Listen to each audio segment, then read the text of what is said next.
ಇವತ್ತು ಆಗ್ತಾ ಇರುವಂತ ಬೆಳವಣಿಗೆ ಬಗ್ಗೆ ರಾಮಲಿಂಗಾರೆಡ್ಡಿ ಅವರು ಕೂಡ ಮಾತನಾಡಿದ್ದಾರೆ. ಏನ್ ಹೇಳಿದ್ದಾರೆ ಬನ್ನಿ ಕೇಳೋಣ. ಅಂದ್ರೆ ಈಗ ಮಂತ್ರಾಲಯದ ಮಠಾಧಿಪತಿಯವರು ಕೂಡ ಅಭಿಪ್ರಾಯ ಪಟ್ಟಿದ್ದಾರೆ, ಬೆಂಬಲ ಕೊಟ್ಟಿದ್ದಾರೆ ಪವನ್ ಕಲ್ಯಾಣ್ ಹೇಳಿಕೆಗೆ. ಅದ್ರ ಬಗ್ಗೆ ಏನಾದ್ರು ಚರ್ಚೆ ಮಾಡ್ತೀರಾ ಅಂತ? ಇದ್ರ ಬಗ್ಗೆ ದೇಶದಲ್ಲಿ ಎಲ್ಲ ರಾಜ್ಯಗಳಲ್ಲೂ ಮುಜರಾಯಿ ದೇವಸ್ಥಾನಗಳಿದೆ. ಇದ್ರ ಬಗ್ಗೆ ಕೇಂದ್ರ ಸರ್ಕಾರ ತೀರ್ಮಾನ ತಗೊಳ್ಬೇಕು. ಕೇಂದ್ರ ಸರ್ಕಾರ ಎಲ್ಲರೂ ಕೂಡ ಒಂದಷ್ಟು ಜನ ನಾಯಕರುಗಳು ಸಿದ್ದರಾಮಯ್ಯನವರ ಪರವಾಗಿ ಮಾತನಾಡ್ತಾ ಇದ್ದಾರೆ. ಇನ್ನು ಮುಂದೂ ಕೂಡ ಕಾನೂನಿನ ದಾರಿಗಳಿವೆ, ಕಾನೂನು ಹೋರಾಟವನ್ನ ಮಾಡಬಹುದು, ಜಯ ಸಿಕ್ಕೇ ಸಿಗುತ್ತೆ, ಯಾವುದೇ ರೀತಿಯಾದಂತಹ ತಪ್ಪು ಸಿಎಂ ಅವರಿಂದ ಆಗಿಲ್ಲ, ಜೊತೆಗೆ ಈ ಹಂತದಲ್ಲಿ ಹೀಗೆ ಆಗಿದೆ, ಎಲ್ಲವೂ ಕೂಡ ತಪ್ಪಾಗಿದೆ ಅಂತ ಹೇಳೋದಕ್ಕೂ ಆಗೋದಿಲ್ಲ. ಈ ರೀತಿಯಾಗಿ ಕಾಂಗ್ರೆಸ್ ನಾಯಕರು ಸಿದ್ದರಾಮಯ್ಯನವರ ಪರವಾಗಿ ನಿಂತಿದ್ದಾರೆ. ಅದೇ ಕಾರಣಕ್ಕಾಗಿ ಇವತ್ತು ಪ್ರತಿಭಟನೆಗಳನ್ನು ಕೂಡ ಮಾಡ್ತಾ ಇದ್ದಾರೆ ಕಾಂಗ್ರೆಸ್ ಕಾರ್ಯಕರ್ತರು. ಇನ್ನು ಸಂತೋಷ್ ಲಾಡ್ ಕೂಡ ಮಾತನಾಡಿದ್ದಾರೆ. ಏನ್ ಮಾಹಿತಿಯನ್ನ ಹಂಚಿಕೊಂಡಿದ್ದಾರೆ, ಏನ್ ಹೇಳಿದ್ದಾರೆ ಬನ್ನಿ ಕೇಳೋಣ. ಸಚಿವ ಸಂತೋಷ್ ಲಾಡ್ ಅವರು ನಮ್ಮ ಜೊತೆಗಿದ್ದಾರೆ. ಸರಿ, ಇವತ್ತು ಮುಖ್ಯಮಂತ್ರಿ ಸಿದ್ದರಾಮಯ್ಯನವರ ವಿಚಾರಕ್ಕೆ ಸಂಬಂಧಪಟ್ಟ ಹಾಗೆ ಒಂದು ತೀರ್ಪು ಬಂದಿದೆ. ಈ ತೀರ್ಪು ನಿಮಗೆ ನಿರೀಕ್ಷಿತ ಇತ್ತಾ ಅಥವಾ ಆಘಾತ ತಂದಿದೆಯಾ? ಏನು ವಿಶ್ಲೇಷಣೆ ಮಾಡಲ್ಲ? ಐ ವಾಸ್ ಥಿಂಕಿಂಗ್ ನಮ್ದು ಏನು ಗವರ್ನರ್ ಪ್ರಾಸಿಕ್ಯೂಷನ್ ಕೊಟ್ಟಿದ್ದಾರೆ ಅದು ಕಾನೂನು ಬಾಹಿರ ಅಂತ ನನ್ನ ವಾದನ ಇತ್ತು. ಈಗ ಹೈಕೋರ್ಟ್ ಕೊಟ್ಟಾದ್ಮೇಲೆ ಅದು ಗೌರವಿಸಬೇಕಾಗುತ್ತೆ. ಅದ್ರ ಬಗ್ಗೆ ನಾನು ಜಾಸ್ತಿ ಮಾತನಾಡಕ್ಕೆ ಹೋಗೋದಿಲ್ಲ. ಬಟ್ ಡೆಫಿನೆಟ್ಲಿ ಇನ್ ಫ್ಯೂಚರ್ ಮುಂದೆ ಬರ್ತಕ್ಕಂಥಗಳಲ್ಲಿ ಟೆಕ್ನಿಕಲ್ ಎಕ್ಸ್ಪರ್ಟ್ಸ್ ಇದೆ, ಲೀಗಲ್ ಒಪಿನಿಯನ್ ತೊಗೊಳ್ತೀವಿ, ಸರ್ಕಾರ ಹಂತದಲ್ಲಿ ಮಾತನಾಡ್ತೀವಿ, ಪಾರ್ಟಿ ಹಂತದಲ್ಲಿ ಮಾತನಾಡ್ತೀವಿ. We will take it to logical conclusion. ಒಂದು, ನಾವು ಡಬಲ್ ಬೆಂಚಿಗೆ ಹೋಗ್ತಕ್ಕಂಥ ಸಾಧ್ಯತೆಯೂ ಇದೆ ಅಥವಾ ಸುಪ್ರೀಂ ಕೋರ್ಟಿಗೆ ಹೋಗ್ತಕ್ಕಂಥ ಸಾಧ್ಯತೆ ಇದೆ. ಅದು ನಮ್ಮ ಲೀಗಲ್ ಅವರು ಯೋಚನೆ ಮಾಡ್ತಾರೆ. ಬಟ್ ಈ ನೈತಿಕತೆಯ ವಿಚಾರ ಬಂದಾಗ ಬಿಜೆಪಿಯ ನಾಯಕರಿಗೆ ತಮ್ಮ ಉತ್ತರ ಏನು? ನೈತಿಕತೆ ಇದೆಯಾ ಬಿಜೆಪಿಯವರಿಗೆ? ಅದೇ ಹೇಳ್ತಾ ಇದ್ನಲ್ಲ, ಯಾವ ಸುಪ್ರೀಂ ಕೋರ್ಟ್ 8,500 ಕೋಟಿ ನೀವು ಲೂಟಿ ಹೊಡೆದಿದ್ದೀರಿ, ಇದು ಅನ್ಕಾನ್ಸ್ಟಿಟ್ಯೂಷನ್ ಅಂತ ಹೇಳ್ಮೇಲೆ ಪ್ರಧಾನಮಂತ್ರಿ ಯಾಕೆ ರಾಜೀನಾಮೆ ಹೊಡಿಲಿಲ್ಲ? ಅವತ್ತು ಪ್ರಧಾನಮಂತ್ರಿ ಕೊಟ್ಬಿಡ್ಬೇಕಾಯ್ತಲ್ಲ ರಾಜೀನಾಮೆ, ಯಾಕೆ ಕೊಡಲಿಲ್ಲ? ಇವತ್ತು ಯಾವುದೇ ಒಬ್ಬ ಬಿಜೆಪಿ ನಾಯಕರು ನೇರವಾಗಿ ನಮ್ಮನ್ನು ಪ್ರಶ್ನೆ ಮಾಡಿ ಮಾರಲಿಟಿ ಮೇಲೆ ಏನನ್ನ ಅವರು ನಮಗೆ ರಾಜೀನಾಮೆ ಕೇಳ್ತಾ ಇದ್ರೆ, ಈಗ ಮಾರಲಿಟಿ ಮೇಲೆ ಕುಮಾರಸ್ವಾಮಿ ರಾಜೀನಾಮೆ ಮಾಡಬೇಕು. ಯಾಕಂದ್ರೆ ಮೊನ್ನೆ ತಾನೇ ನಾವು ಡಾಕ್ಯುಮೆಂಟ್ಸ್ ಕೊಟ್ಟಿದ್ದೀವಿ. ಎಲ್ಲರಿಗಿಂತ ಹೆಚ್ಚಾಗಿ ಬಿಜೆಪಿ ಎಲ್ಲ ಸಚಿವ ಸಂಪುಟ ರಾಜೀನಾಮೆ ಕೊಡಬೇಕು. ಅನ್ಕಾನ್ಸ್ಟಿಟ್ಯೂಷನ್ ಅಂತ ಹೇಳಿದ್ರೆ ಎಲೆಕ್ಟ್ರಲ್ ಬಾಂಡು ದಯಮಾಡಿ ಬಿಜೆಪಿಯವರು ಎಲ್ಲರಿಗೂ ಕೇಳಬೇಕು. ಇವತ್ತು ನೀವು ಸಿದ್ದರಾಮಯ್ಯ ರಾಜೀನಾಮೆ ಕೇಳ್ತಾ ಇದ್ರಿ, ಎಲೆಕ್ಟ್ರಲ್ ಬಾಂಡ್ ಅನ್ಕಾನ್ಸ್ಟಿಟ್ಯೂಷನ್ ಅಂತ ಬಂದಾಗ ನೀವ್ಯಾಕೆ ಪ್ರಧಾನಮಂತ್ರಿ ಅವರಿಗೆ ಹಂಗೆ ಉಳಿಸಿದ್ರಿ? ಯಾಕೆ ರಾಜೀನಾಮೆ ಕೇಳಿಲ್ಲ? ದಯಮಾಡಿ ನೀವು ಪ್ರತಿಯೊಬ್ಬರು ಆ ಥರ ಕೇಳಿದ್ರೆ ನೀವು ಇವತ್ತು ರಾಜೀನಾಮೆ ಕೊಡೋಕೆ ಅವ್ರಿಗೂ ಆಗ್ರಹ ಮಾಡಬೇಕಂತ ತಮ್ಮ ಮುಖಾಂತರ ಮನವಿ ಮಾಡ್ಕೊಳ್ತೀನಿ. ಈಗ ಪಕ್ಷದ ಒಳಗೆ ಒಂದಷ್ಟು ಆಂತರಿಕ ಬೆಳವಣಿಗೆಗಳು ಸಹಜವಾಗಿ ಎದ್ದೇಳ್ತವೆ. ಸೊ ಈ ಸಂದರ್ಭದಲ್ಲಿ ಮುಖ್ಯಮಂತ್ರಿ ಗಾದಿಯ ಮೇಲೆ ಕಣ್ಣು ನೆಟ್ಟಂಥವ್ರು ಅಥವಾ ಆ ರೀತಿಯ ಪ್ರಯತ್ನಗಳನ್ನ ನಡೆಸುವಂಥವ್ರಿಗೆ ಒಬ್ಬ ಸಚಿವರಾಗಿ ತಮ್ಮ ಏನು? ಈಗ ಅವ್ರು ಏನು ಮಾತನಾಡಿದ್ದಾರೆ ಅದ್ರ ಬಗ್ಗೆ ನಾನು ಮಾತನಾಡಕ್ಕೆ ಹೋಗಲ್ಲ. But one is very clear that all ಎಲ್ಲ ಇರ್ತಕ್ಕಂಥ ಸಚಿವರುಗಳು, 136 MLAಗಳು, ಪಕ್ಷದ ಎಲ್ಲ ಕಾರ್ಯಕರ್ತರು, ಅದ್ರ ಜೊತೆಗೆ ಹೈಕಮಾಂಡು ಸಿದ್ದರಾಮಯ್ಯ ಪರವಾಗಿದ್ದೀವಿ. ಯಾವುದೇ ರೀತಿಯಾದಂಥ ಗೊಂದಲ ಬೇಡ. ಇದು ಮಾರಲಿಟಿ ಮೇಲೆ ರಾಜೀನಾಮೆ ಕೊಡಬೇಕಂತ ಹೇಳಿದ ನೀವು ಕೇಳ್ತಾ ಇದ್ದೀರಿ, ದಯಮಾಡಿ ಇದನ್ನು ಮುಂದೆ ಒಯ್ಯಬೇಡಿ. ಯಾಕಂದ್ರೆ is nothing to do with MUDA. ಇನ್ನು ಮೂಡ ಹಗರಣ ಸತ್ಯತೆ ಬಗ್ಗೆ ಅಲ್ಲ. Whether governor had got power to give prosecution or not ಅನ್ನೋದಕ್ಕೆ ಇದೆ ಕೇಸು. ಹಂಗಾಗಿ ಸೆಟ್ ಬ್ಯಾಕ್ ಅಂತ ದಯವಿಟ್ಟು ತೋರಿಸ್ಬೇಡಿ ಅಂತ ತಮ್ಮಲ್ಲಿ ಕೈ ಮುಗಿದು ಮನವಿಯನ್ನು ಮಾಡ್ಕೊಳ್ತೀನಿ. ಈಗ ರಾಜ್ಯಪಾಲರು ಪ್ರತಿಯೊಂದು ಸರ್ಕಾರದ ನಿರ್ಧಾರಗಳನ್ನು ಕೂಡ ಪ್ರಶ್ನೆ ಮಾಡ್ತಿದ್ದಾರೆ, ಇನ್ಕ್ಲೂಡಿಂಗ್ ಅರ್ಕಾವತಿ ಇದನ್ನು ಕೂಡ ಮತ್ತೆ ರೇಸ್ ಮಾಡ್ತಾ ಇದ್ದಾರೆ. ಸೊ ಸಚಿವ ಸಂಪುಟ ಏನು ನಿರ್ಣಯ ಕೈಗೊಳ್ಳುತ್ತೆ? ಅಲ್ಲ, ಈಗ ಮೇಲ್ನೋಟದಲ್ಲಿ ನೋಡ್ತಾ ಇದ್ರೆ ಈ ಥರ ಕೇಸುಗಳು ಜನರಲ್ ಆಗಿ ಎಲ್ಲ ಗವರ್ನರ್ಗಳು ಎಲ್ಲ ಮುಖ್ಯಮಂತ್ರಿ ಮೇಲೆ ಕೊಟ್ಬಿಡ್ಬೋದು. ಈ ವ್ಯಾಪಮ್ ಕೇಸು, ಸುಮ್ಮನೆ ಉದಾಹರಣೆಗೆ ವ್ಯಾಪಮ್ ಕೇಸ್ನ 48 ಜನ ಸತ್ರು. ಇದ್ರ ಬಗ್ಗೆ ಏನು ಬಿಜೆಪಿ ಅವ್ರು ಮಾತನಾಡ್ತಾರಾ? ಅಲ್ಲಿ ಯಾಕೆ ಗವರ್ನರ್ ಪ್ರಾಸಿಕ್ಯೂಷನ್ ಕೊಡಕ್ಕೆ ಬರಲಿಲ್ಲ? ಅಲ್ಲಿರೋ ಗವರ್ನರು ಅವ್ರ ಮೇಲೆ ಪ್ರಾಸಿಕ್ಯೂಷನ್ ಕೊಡಕ್ಕೆ ಬರಲಿಲ್ಲ? ವ್ಯಾಪಮ್ ಕೇಸು ಮಧ್ಯಪ್ರದೇಶನಲ್ಲಿ 44 ಜನ ಮರ್ಡರ್ ಆಗಿದ್ದಾರೆ. ಮರ್ಡರ್ ಮತ್ತು ಅವರೇ ಕೇಂದ್ರ ಸಚಿವರೀಗ, ಅವ್ರದೇ ರಾಜ್ಯ, ಅವರೇ ಗವರ್ನರು, CBI, ಫೆರಾ, ಇಡಿ ಏನೂ ಮಾಡಲಿಲ್ಲ. ಸೊ ಇದು ನೀವು ಇದನ್ನು ಪ್ರಶ್ನೆ ಅವ್ರಿಗೆ ಕೇಳಬೇಕು. Why not in Madhya Pradesh then? ಮಧ್ಯಪ್ರದೇಶನಾಗ ಆಗಿರ್ತಕ್ಕಂಥ ವ್ಯಾಪಮ್ ಕೇಸ್ನಲ್ಲಿ ಯಾರು ಒಬ್ಬರು ತಲೆ ಉರುಳಿಲ್ಲ. ಒಂದು ಗವರ್ನರ್ ಕೂಡ ಏನು ಅಲ್ಲಿ ಪ್ರಾಸಿಕ್ಯೂಷನ್ ಮಾಡಬಾರ್ದಾಗಿತ್ತಲ್ಲ, ಗವರ್ನರ್ ಮಾಡಲಿಲ್ವಾ? ಸೊ ಇದು ಬೇಸಿಕಲಿ ಒಂದು ಪೊಲಿಟಿಕಲಿ ಪ್ಲ್ಯಾನ್ ಮಾಡಿರ್ತಕ್ಕಂಥ ಸ್ಕೆಚ್ಚು. ಸಿದ್ದರಾಮಯ್ಯ ಸಾಹೇಬರು ಒಂದು ಅಹಿಂದ ನಾಯಕ, ಇದು ಅವ್ರಿಗೆ ತಡ್ಕೊಳಕ್ಕೆ ಆಗ್ತಾ ಇಲ್ಲ, ಬಿಜೆಪಿಯವರು ತಡ್ಕೊಳಕ್ಕೆ ಆಗ್ತಾ ಇಲ್ಲ. ಇಡೀ ಆಲ್ ಓವರ್ ಇಂಡಿಯಾ ಅಥವಾ ಕರ್ನಾಟಕದಲ್ಲಿ if U C is the only one star world in backward class leader. ಇವ್ರನ್ನ ಹೆಂಗೋ ಮಾಡಬೇಕು, ಇವ್ರನ್ನ ಮುಗಿಸ್ಬೇಕು ರಾಜಕೀಯವಾಗಿ ಅಂತ ಪ್ರಯತ್ನ ಮಾಡ್ತಾ ಇದ್ದಾರೆ. But definitely to an extent ಅದೊಂದು ರಾಂಗ್ ಮೆಸೇಜ್ ಬಿಲ್ಡ್ ಮಾಡ್ಲಿಕ್ಕೆ ಪ್ರಯತ್ನ ಮಾಡ್ತಾ ಇದ್ದಾರೆ. Definitely will come out victorious in this ಅಂತ ಈ ಸಂದರ್ಭಕ್ಕೆ ಹೇಳಿಕೆ ಬಯಸ್ತೇನೆ. ಇವತ್ತಿನ ಹೈಕೋರ್ಟ್ ತೀರ್ಪಿಗೆ ಸಂಬಂಧಪಟ್ಟಂತೆ ಕಾಂಗ್ರೆಸ್ನ ನಾಯಕರು ಏನ್ ಹೇಳಿದ್ರು ನೋಡೋಣ.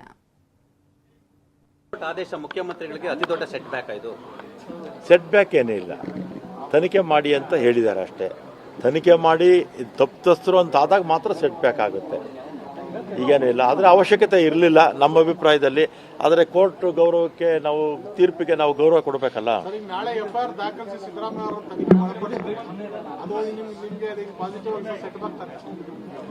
ಈಗ ಮುಖ್ಯಮಂತ್ರಿಗಳು ಕಾನೂನು ಪಂಡಿತರ ಜೊತೆ ಮಾತಾಡ್ತಾರೆ.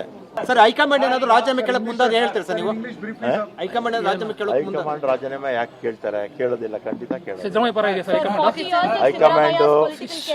ಹೈಕಮಾಂಡು ನಮ್ಮ ಇಡೀ ಮಂತ್ರಿಮಂಡಲ, ಇಡೀ ಶಾಸಕಾಂಗ, ಇಡೀ ಕರ್ನಾಟಕ ಕಾಂಗ್ರೆಸ್ ಸಿದ್ದರಾಮಯ್ಯವ್ರ ಜೊತೆ ಇದೆ. ಮುಖ್ಯಮಂತ್ರಿಗಳು ಏನೂ ತಪ್ಪಿಲ್ಲ ಅಂತ ನಾವು ಹೈಕಮಾಂಡ್ಗೂ ಗೊತ್ತು. ಆದರೆ ಕೆಲವು ಸಂದರ್ಭದಲ್ಲಿ ಈ ರೀತಿ ಮಧ್ಯದಲ್ಲಿ ಕೆಲವು ತೊಂದರೆಗಳು ಬಂದಿದೆ. ಅದರಿಂದ ಅದನ್ನು ಮುಂದೆ ಕಾನೂನು ಹೋರಾಟ ನಾವು ಮಾಡ್ತೀವಿ. ನೋಡಿ, ಈಗ ನನಗಂತೂ ವೈಯಕ್ತಿಕವಾಗಿ ಆಶ್ಚರ್ಯ ಇಲ್ಲ.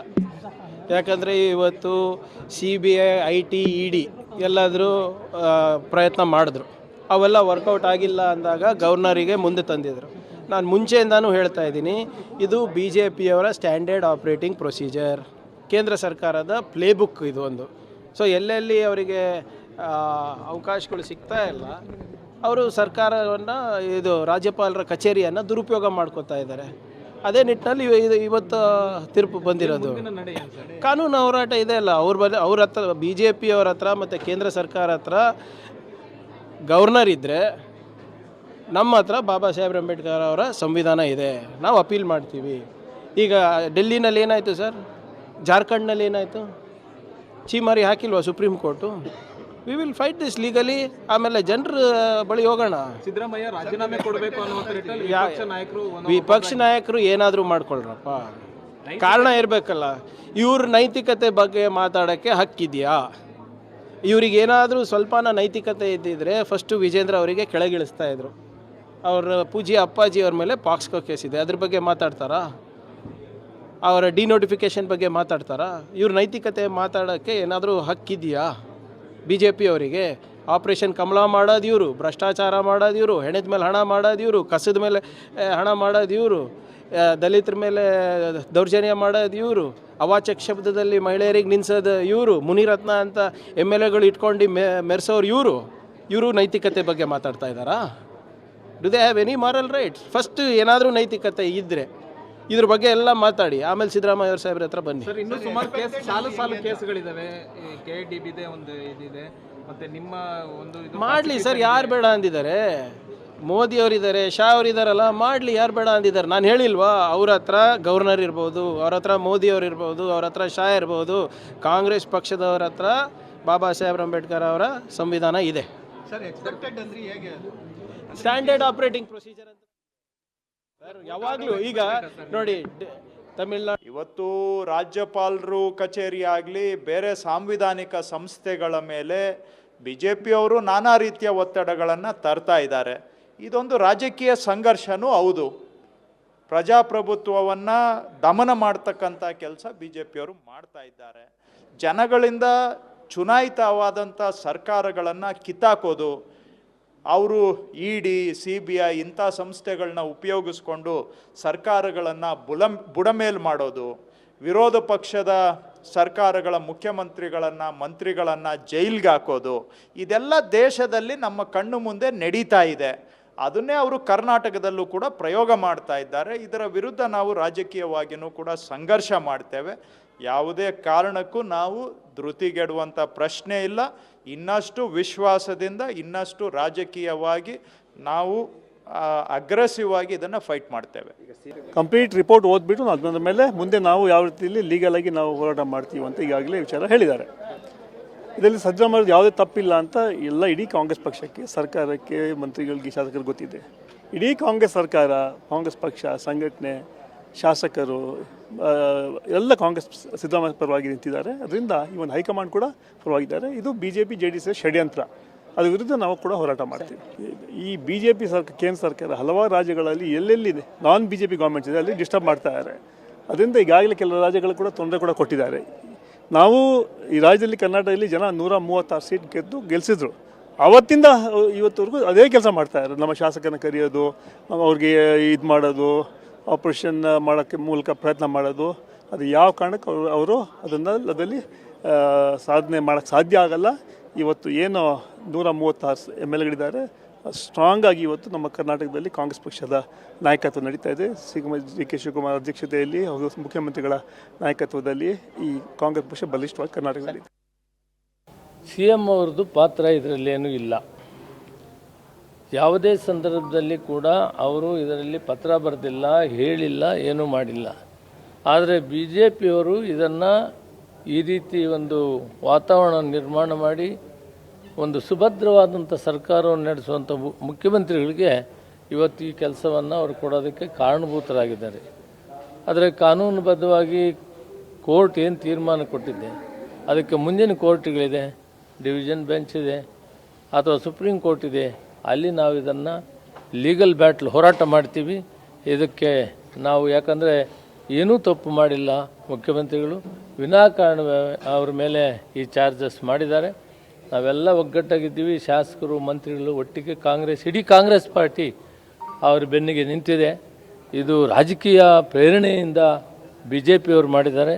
ಆದರೆ ಕೋರ್ಟ್ ಬಗ್ಗೆ ನಾನು ಏನು ಮಾತಾಡೋದಿಲ್ಲ. ಕೋರ್ಟ್ ಒಂದು ಆದೇಶವನ್ನು ಕೊಟ್ಟಾಗ ಅದಕ್ಕೆ ನಾವೇನು ಮಾಡಬೇಕು ಅನ್ನೋದನ್ನು ತಯಾರಿ ಮಾಡಿಕೊಂಡು ಮುಂದಿನ ಕೋರ್ಟಲ್ಲಿ ಅದಕ್ಕೆ ನಾವು ಚಾಲೆಂಜ್ ಮಾಡಿ ಅದರಲ್ಲಿ ಅವರು ನಿರಾಪರಾಧಿ ಅಂತ ಪ್ರೂವ್ ಮಾಡೋದಕ್ಕೆ ನಾವು ಪ್ರಯತ್ನ ಮಾಡ್ತೀವಿ.